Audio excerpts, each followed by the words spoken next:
ఎందుకు గెలుస్తుంది? ఒట్టిగా ఆ ఓటర్ జాబితాలో 4 లక్షల మందిలో ఇప్పుడు ఇవాళ నమోదైన ఓట్లలో ఇవాళ బై ఎలక్షన్స్ 8 రాష్ట్రాల్లో జరిగాయి. అత్యంత తక్కువ పోలింగ్ జూబ్లీహిల్స్ లో నమోదైంది.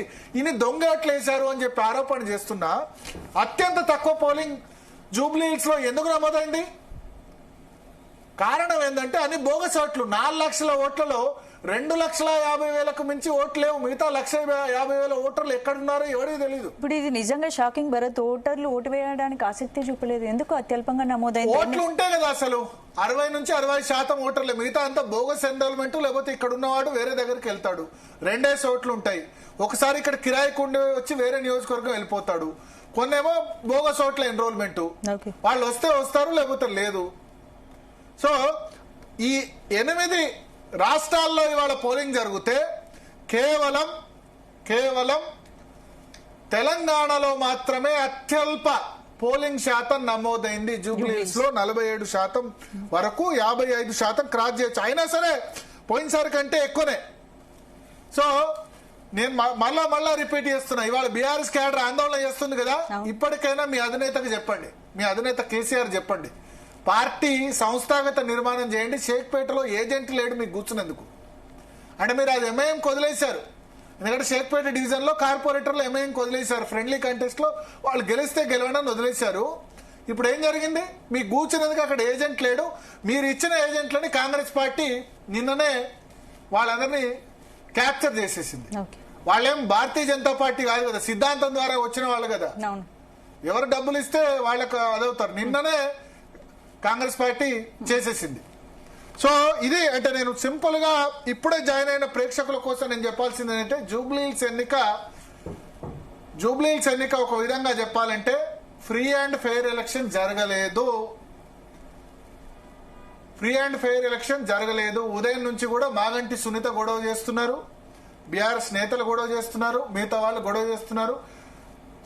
ఎప్పుడైతే జూన్ 9 సాయంత్రం 5 గంటలైందో, సాయంత్రం 5 గంటల వరకు బీఆర్ఎస్ నేతలు, మంత్రులు, ఎమ్మెల్యేలు, విప్పులు, మాజీ ఎమ్మెల్యేలు అందరూ మొత్తం బీఆర్ఎస్ క్యాడర్ అంతా తిరిగింది. 9 సాయంత్రం 5 గంటల తర్వాత ఇతరులందరూ వెళ్ళిపోవాలి. ఇతరులంటే జూబ్లీహిల్స్ నియోజకవర్గంలో లేని వాళ్ళంతా వెళ్ళిపోవాలి. అప్పుడేం జరిగింది? ఎవరు లేరు. బయట నుంచి వచ్చిన క్యాడర్ తప్ప జూబ్లీహిల్స్ లో కొన్ని డివిజన్స్ లో, ఎస్పెషల్లీ షేక్పేట లాంటి డివిజన్స్ లో బీఆర్ఎస్ కు క్యాడర్ లేదు.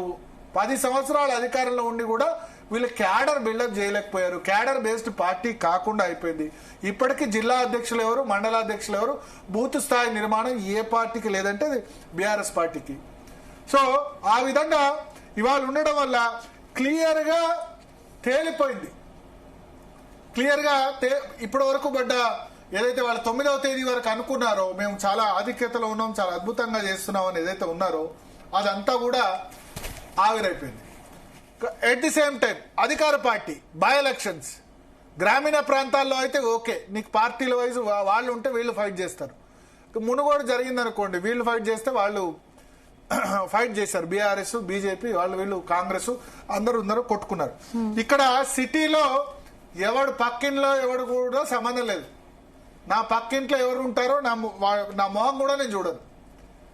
చాలా తక్కువగా సిటీలో క్యాడర్ ఉండేందుకు అవకాశం ఉంటుంది. సో అదే రిఫ్లెక్ట్ అయింది. 9వ తేదీ సాయంత్రం తర్వాత కాంగ్రెస్ నేతలంతా జూబ్లీహిల్స్ లోనే ఉన్నారు. బీఆర్ఎస్ నేతలు మాత్రం ఎవరు లేరు. ఇవాళ ఉదయం మనకు చాలా మంది విజువల్స్ లో కనిపించారు. EC election commission case file చేసింది బీర్లా ఎలై యాదవ్ మీద, రామ్దాస్ మీద, వీళ్ళ మీద నమోదు చేస్తే ఇటు బీఆర్ఎస్ నుంచి వినయ్ భాస్కర్, తర్వాత ఇంకొక ఎమ్మెల్యే మీద కూడా నమోదు చేసింది. సో ఉదయం నుంచి మంత్రులు కూడా తిరుగుతున్నారు ఏకంగా డైరెక్ట్ గా జూబ్లీహిల్స్ నియోజకవర్గంలో. ఇంకొకటి సిటీ, పల్లెటూరు అంటే లాడ్జ్లో అవన్నీ ఖాళీ చేయిస్తారు ఎలక్షన్ అధికారి. సిటీ అంటే నాకు జూబ్లీహిల్స్ లో పని ఉంది, నేను పోనివో, నన్ను ఎలక్షన్ జరిగితే మాత్రమే పోనివా అని తప్పించుకోవచ్చు. మనకు బీఆర్ఎస్ నుంచి కనబడ్డది ఎవరంటే పాపం మాగంటి సునీత కనబడింది. ఈమె కార్పొరేటర్ సామల హేమ, సీతాఫల్ మండి కార్పొరేటర్ అనుకుంటా, ఆమె మాత్రం కనబడింది. జూబ్లీహిల్స్ లో ఓటున్న వాళ్ళు చాలా తక్కువ మంది ఉన్నారు. క్రాంతి కిరణ్ ఎమ్మెల్యే ఒకడు కనబడ్డాడు. మిగతా ఎవ్వరు కూడా వాళ్ళు రావడానికి అవకాశం లేదు, ఎందుకంటే వాళ్ళ స్థానిక ఓటర్ కాదు. పోలీసులు ఏం చేస్తారు? ఇంకా 3 సంవత్సరాల అధికారంలో ఉంది కాంగ్రెస్ పార్టీ కాబట్టి పోలీసులు ఏం చేస్తారు? కాంగ్రెస్ పార్టీకి సపోర్ట్. కాంగ్రెస్ పార్టీ సంబంధించిన నేతలనేమో ఏమన్నారు, బీఆర్ఎస్ నేతలనేమో అంటారు. సో అదే జరిగింది. అంటే వాస్తవంగా చెప్పాలంటే పూర్తిగా ఇవాళ the day belongs to Congress party.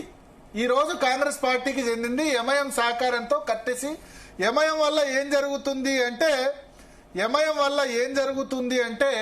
ఇగో ఇది బూత్ క్యాప్చరింగ్ జరుగుతుంది. ఇప్పుడు వీళ్ళు కదా నెక్స్ట్ బీజేపీ అధికారంలోకి వచ్చింది అనుకోండి, బీజేపీ అధికారంలోకి వచ్చిన ఎంఐఎం మాకు ఆ ఓల్డ్ సిటీ మాకు వదిలేయండి మేము చూసుకుంటామని చెప్పి చేస్తారేమో అట్లా అగ్రిమెంట్. దేశవ్యాప్తంగా అగ్రిమెంట్ బీజేపీకి ఎంఐఎం ఉంది. మరి ఈ ఓటర్ లిస్టును, ఈ ఓల్డ్ సిటీలో ఓటర్ లిస్టును కానీ ఓల్డ్ సిటీకి సంబంధించి వాళ్ళ ఎంఐఎం ఏది చెప్తే అదే రాజ్యాంగం, అదే వేదం. అక్కడ రాజ్యాంగం, ప్రత్యేక రాజ్యాంగం, భారతదేశ రాజ్యాంగం ఒకటి ఉంటుంది, ఎంఐఎం రాజ్యాంగం ఒకటి ఉంటుంది. సో రెండు రాజ్యాంగాలు మనకు కనిపిస్తాయి. సో 6:30 గంటల వరకు మన ఎగ్జిట్ పోల్ వేయడానికి లేదు. ఎగ్జిట్ పోల్స్ ఉన్నాయి మన దగ్గర, బీహార్ ఎగ్జిట్ పోల్స్ ఉన్నాయి, జూబ్లీహిల్స్ ఎగ్జిట్ పోల్స్ ఉన్నాయి, అందుకని మనం వేయట్లేదు. 6:30 తర్వాత నేను ఫస్ట్ ఫలితం చెప్తా. ఓకే, పీసీఆర్ రెడీ ఉండండి. 6:30 కాగానే నాకు అలర్ట్ చేయండి. 6:30కి ఇద్దాం. ఇప్పుడు 6:25. సో